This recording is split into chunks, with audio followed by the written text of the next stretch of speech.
Hey guys, and welcome back to the channel. Amongst a sea of IEMs that already exist in this price range, these specific ones seem to have created a bit of a stir. These are the very first Tangzu earphones that I'm reviewing, and considering how well they're built and the way they sound, it really makes me wonder what this company has to offer with their higher end products. But before I get into how they're built and the way they sound, thank you to Linsole Audio for making this review possible and sending me a demo unit. So let's jump straight in with how these are built. These are put together really well, but I must say the unboxing experience is a lot more premium than other IEMs in this price segment. The box comes with a beautifully printed cover of Waner, known to be a great poet of her time amongst other things. And upon opening the box, you're greeted with the same print but on a lint-free cloth to help you keep the IEMs clean, which does have a neat reflective look to it. The IEMs are placed in a foam holder and look almost like jewelry. On the underside of the box, you get two more boxes, one holding a cable and the other holding not one or two, but 6 pairs of extra ear tips. 3 pairs for a more balanced or more rounded sound and the other 3 for a better vocal presence. I'll speak about how these perform in the chapter about sound. The cable provided reminds me a lot of some KZ Acoustics cables. It's very neatly braided and terminates to a 3.5mm on one end and a 0.78 2-pin connector on the other end. So if you do want to use a Bluetooth receiver with these for whatever reasons, you should be able to pick from a few which are available in the market. Moving on to the IEMs themselves, their faceplate looks like a resin enclosure with some work done a little under the surface that's been made in a cloud-like pattern and in gold on these darker IEMs. You can also get these in white. The nozzle delivering the audio to you is made out of metal, and the enclosure is see-through like a few KZ Acoustics IEMs I've tested in the past. You can see the wiring on the inside, which looks quite neat if you're into that. I wish there was a closer inspection done towards the sealing of the faceplate to the housing, because clearly they can do a better job with it. The left IEM has a few flaws while the right one looks quite seamless, but it's nice to see no extra glue seeping out from here. Otherwise, from a bit of a distance, these do look like a fancy set of IEMs. The comfort on these, I'd say, is at par with other IEMs I've tested that have this design. It fits quite comfortably once you figure out which ear tips are right for your ears, but I do feel the cable loop that's supposed to go around the top of the ears swings a little too skyward. It should have been a tighter bend to sit better for me. The tips provided are a soft silicone, and you don't get foam tips in the box, but these are soft enough to be able to wear them for prolonged periods of time once you figure out which ones are for you. These come with 10mm dynamic drivers and have a frequency response of 20 Hz all the way up to 20,000 Hz. They also have a very easy to drive resistance of just 20 ohms, so you don't really have to worry about how powerful an amp you have to drive these with. Thanks to being so easy to drive, I've never really had to push the volumes above 25 or 35% volume on my portable or my desktop amp on low gain. If you do want to go a little higher in the volume, I don't think you should be doing this for a prolonged period of time if you want to preserve your hearing. Soundstage comes to you like most other IEMs, with your phantom channel sitting dead center and some tones giving you the illusion of coming from slightly out of the housing. I found that swapping between the ear tips made a difference since one set has a tighter bore. The one with a larger bore tends to open up the staging very slightly and doesn't sound as focused as the dark tips. There isn't too much vertical stage with these, but the smaller bore tips can make these sound a little restricted. Imaging on these is tight and well defined, and in fact every time I listen to a set of IEMs in this price range and they're able to perform the way they do, in fact it makes me wonder how difficult it was 5 or 10 years ago to look for products like these. And even if you look for imaging like this, you have to shoot way higher in the price category, and these are good enough to let you zone into any nuances you want to enjoy your music quite effortlessly. High frequencies are delivered to you without much exaggeration, thankfully, because I've heard some IEMs that I accentuated a little way too much, which can be a bit unpleasant.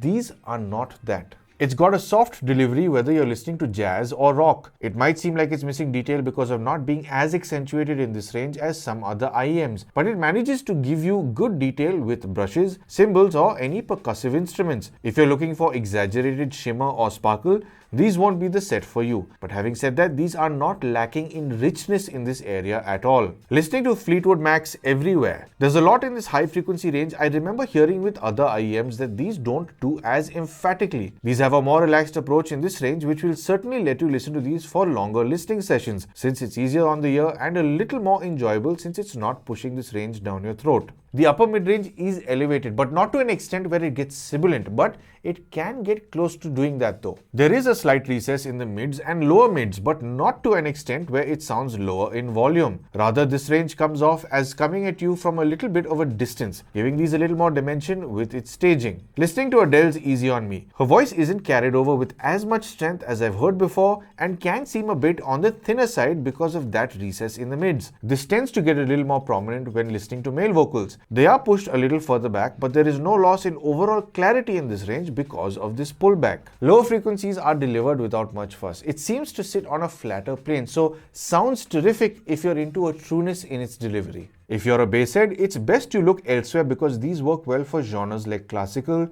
jazz or anything acoustic really. It has a clean and well-defined structure to it but can seem a little flaccid if you're not listening to a good recording. If you want a tighter response from this range, you can always put on the smaller bore tips. It, in fact, does a good job of giving this range slightly better posture. Listening to My Baby Just Cares For Me, performed by Jeff Goldblum and the Mildred Snitzer Orchestra featuring Haley Reinhardt, the upright bass doesn't seem as defined in its delivery until you put on the tighter board tips. This of course comes at the cost of losing a little bit of stage, so you'll have to spend time with the tips to figure out what you prefer. With either tip though, the bass is more than adequate and stays away from being obnoxious.